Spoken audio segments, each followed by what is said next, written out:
How you doing? Today we're going to cover a couple verses before we start with the teaching. So as we look at that verse, 1 Corinthians 15:56, we know that the sting of death is sin, and the strength of sin is the law. So what we know about this is that the strength of sin, it is the law. So when you're sin conscious, your mind goes under the law. So we don't want to be sin conscious. We want to be Jesus conscious and focus on Jesus Christ. So that's what we're seeing. So as we study the next verse, Romans 5:20, moreover the law entered that the offense might abound, but where sin abounded, grace abounded much more. So that's what we see. The next verse, so that as the sin reigned in death, even so grace might reign through righteousness to eternal life through Jesus Christ our Lord. So, we try to live our life under grace, under liberty, not under the law, not under the bondage of the law, So, not sin conscious, but Jesus conscious, grace conscious. So, you hear a lot of, we must be more obedient. We must be more, follow all the law. And what happens, what does, it puts you under more sin conscious. Because we're not under the law, but under grace. So let's follow the next verse. For sin shall not have dominion over you, for you're not under the law, but under grace. So that's what we're seeing. We are under grace, as we're looking at. Verse 14. Verse 15. What then? Shall we sin because we are not under the law, but under grace? God forbid. Know ye not that to whom you yield your servants to obey, his servants you are to whom you obey, whether into sin, into death, or obedient into righteousness. So we're not justified by the law, we're justified by grace. Grace is Jesus. Grace to whom we focus to, is Jesus Christ.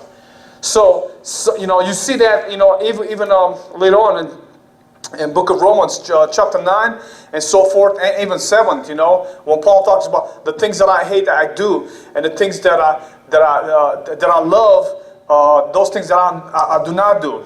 So the things that I hate, I do, and the things that I love, I don't do. So it's not me that I'm doing it; it's the sin that dwells within me. So we know there's a battle between the flesh and the spirit. There's a battle between sin and righteousness. So when we look at the chapter 7. Romans and also chapter 9, we see how Paul is dealing with that and how he sees his members, how they deal with the bondage of the law at the mind level. So at the mind level, we deal with the bondage. What's bondage? Chains of legalism at the mind level, Then it comes outwardly, So we can find out what Paul was dealing with. We can find out in chapter 7 and also chapter 9, when he's meaning that. So there's a lot of versions. But the thing is, when you stay in one version, you hold on to that version and you just keep studying it. And he's studying it. And he's studying it. Guess what? It sticks in your head. So when the accuser comes to your head, it's like, oh, you did this wrong. You just keep studying it. You keep remind yourself what's the truth. And what's truth? It's grace. It's Jesus. So we hold on to that. So let's go to the story of Amnon and Tamar. Well, this is a story that deals in the Old Testament, and this is both of them are two children of David, But what we're dealing with this, we're dealing that one of the brothers violating one of their sisters. So we're seeing how this affected, David's family. So let's go to the story. Amnon defiles Tamar. Absalom revenge on Amnon. Who's Absalom? Absalom is the brother of both of them, So Absalom, Amnon, and Tamar, both of them are the children of David, So that's what happens. So let's go to the verse. So verse 1 on 2 Samuel. So verse 1. After this, Absalom, the son of David, had a lovely sister whose name was Tamar. And Amnon, the son of David, loved her. Amnon was so distressed over his sister Tamar that he became sick, for she was a virgin. And it was improper for Amnon to do anything to her. But Amnon had a friend whose name was Jonadab, the son of Shimeah, David's brother. Now Jonadab was a very crafty man. So we know Jonadab was the cousin of Amnon. So Jonadab was a cousin of Amnon, you know. So I get, as we'll read into the Bible, we see that he's a crafty man. So he has trickery, under his sleeve. So we learn that he's pretty crafty. Verse 4.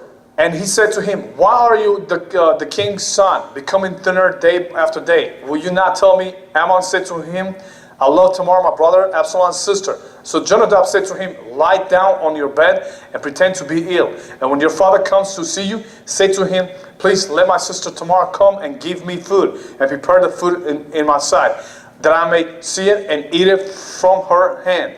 Then Amnon lay down and pretended to be ill. And when the king came to see him, Amnon said to the king, please let Tamar, my sister, come and make a couple of cakes for me in my sight, that I may eat from her hand. Verse 7. And David sent home to Tamar, saying, now go to your brother Amnon's house and prepare food for him. So, we see that David instructing his daughter, Tamar, to make food for Amnon, We know that Amnon, Tamar, both of them, two children, and, are the children of David. Also Absalom. So all them three are the children of David. And, as we go through the story, we learn why this is happening in the story. Why? So let's follow. So Tamar went to her brother Amnon's house, and he was lying down. Then she took flour and kneaded it, made cakes in his sight, and baked the cakes. And she took the pan and placed them out before him. But he refused to eat. Then Amnon said, have everyone go out from me. And they all went out from him. Then Amnon said to Tamar, bring the food into the bedroom, that I may eat from your hand. And Tamar took the cakes which she had made and brought them to Amnon, her brother, in the bedroom. So that's what Amnon's sister did. Brought him cakes because his brother was ill. So she was trying to be a good family member, a good sister. But as we go through the story, this kind of was a trap. So let's follow. Now when she had brought them to him to eat, he took hold of her and said to her, come lie with me, my sister. But she answered him, no, my brother, do not force me, for no such a thing should be done in Israel. Do not do this disgraceful thing. And where could I take my shame? And as for you, you would be like one of the fools in Israel. Now, therefore, please speak to the king, for he will not withhold me from you. However, he would not heed her voice, and being stronger than she, he forced her and lay with her. So we find out that Amnon bothered her sister. Then Amnon hated her exceedingly, so that he hated her with which he hated her was greater than the love with which he had loved her. And Amnon said to her, arise, be gone. So pretty much her brother kicked her out of the house. Said, take a hike, beat it, pretty much.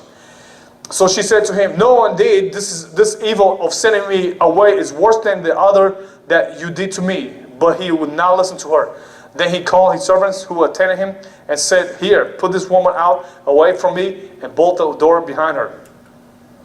Now she had a robe of many colors, for the king's virgin daughters wore such apparel, and his servant put her out and bolted the door behind her. I guess that was the custom in Israel. I guess, having a daughter, she got the best robe, many colors. What we have a contrast, we see the same thing. David loved Tamar. So she gave the best coat. Same thing with the story of Jacob. Jacob had 12 sons, but to only one of them he gave a good coat, which was Joseph. And we found out how he gave the coat of many colors. And the other brothers got jealous. And what happened? They throw Joseph in a well and sold him to the Ishmaelites, which were also Midianites. Ishmaelites, Midianites, And after when Joseph's brothers sold Joseph to the Ishmaelites, Of course, they sold him for for silver, of course, for pieces of silver, and then for 20 pieces of silver, and then they sent him to Egypt, as a slave. But well, we see the same contrast between the coat of Joseph with many colors and her. So, verse 19. Then the Tamar put ashes on her head and tore her robe of many colors that was on her, and laid her hand on her head and went away crying bitterly. Of course, she just got violated by her brother Amnon. What we know as we're reading through the Bible, we see that life is not roses and petals. It's not. We see a lot of twists and turns in the Bible. We do. But the lesson learned that we can apply to our lives, So it's not love and dovey and rose and petal. It's not, And Absalom, her brother, said to her, has Amnon your brother been with you? But now hold your peace, my sister. He's your brother. Do not take this thing to the heart. So Tamar remained desolate in her brother Absalom's house. But when the king David heard of all these things, he was very angry. When Absalom spoke to his brother Amnon, neither good nor bad, for Absalom hated Ammon. For Absalom hated Amnon because he had forced his sister Tamar. And it came to pass after 2 full years that Absalom had shearer in Baal Hazor, which is near Ephraim. So Absalom invited all the king's sons. So as we're looking at Baal Hazor, it's a city location in the land of Israel. So verse 24. Anyway, so we see that Absalom invited all the king's sons, to that location, Baal Hazor. 24. Then Absalom came to the king and said kindly, "No, your servant has sheep shearers. Please let the king and his servants go with your servant." But the king said to Absalom, "No, my son, let us not all go now, lest we be burdened to you." Then he urged him, but he would not go, and he blessed him. Then Absalom said, if not, please let my brother Amnon go with us. And the king said to him, "Why should he go with you?" So there was a little argument. But Absalom urged him, so he let Amnon and all the king's sons to go with him. Now Absalom had commanded his servants, saying, "Watch now, when Amnon's heart is merry with one, and when I say to you, strike Amnon, then kill him. Do not be afraid. Have I not commanded you, be courageous and valiant?" So the servants of Absalom did to Amnon as Absalom had commanded. Then all the king's sons arose, and each one got on his mule and fled. So we see how Absalom set up to kill Amnon because it was a revenge of his sister. So his sister got raped. His sister got violated. So Absalom said, "You know one thing? Guess what? I'm gonna take this guy out, and I'm gonna kick his butt." Well, really, he had his servants, try to kill him. So that's what happened. And it came to pass while they were on the way that news came to David, saying, "Absalom has killed all the king's sons, and not one of them is left."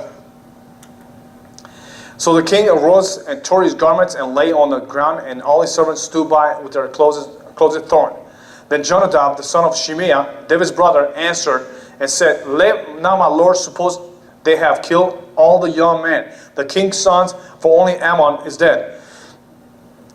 For by the command of Absalom, this has been determined from the day that he forced his sister Tamar. Now therefore, let not my lord the king take the thing to his heart, to think that all the king's sons are dead, for only Amnon is dead." Then Absalom fled, and the young man who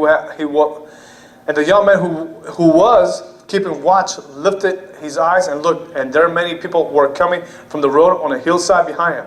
And Jonadab said to the king, "Look, the king's sons are coming, as your servant said."